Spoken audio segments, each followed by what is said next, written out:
शासन चालवणारे हजारो झाले, पण समाज बदलणारा राजा हा फक्त एकच, आणि ते म्हणजे छत्रपती राजर्षी शाहू महाराज.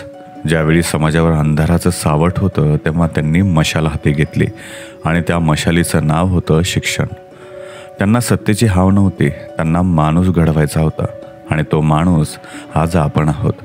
ज्या समाजात शिक्षण सर्वांसाठी नाही, तो समाज कायम गुलाम राहतो हे सांगणारे ते केवळ बोलले नाही, तर हजारो शाळा, वसतिगृहे, मुलींसाठी बोर्डिंग घडून शब्द कृतीत उतरवले.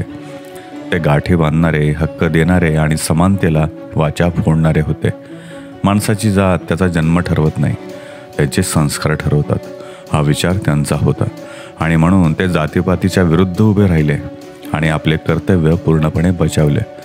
त्यांनी पाणवठे खुले केले, सर्वांसाठी शाळा खुल्या केल्या, हक्कांसाठी कायदे बनवले आणि समाजाचा चेहरा बदलला. फक्त राजा म्हणून नाही, तर माणूस म्हणून न्याय द्यायला शिका, हा त्यांचा न्याय होता. फक्त सत्तेच्या खुर्चीवर बसणं हे राजपण ते मानत नव्हते, तर खाली उतरून दुसऱ्यांना मदतीचा हात देणं, यातच त्यांना खरा आदर वाटत होता.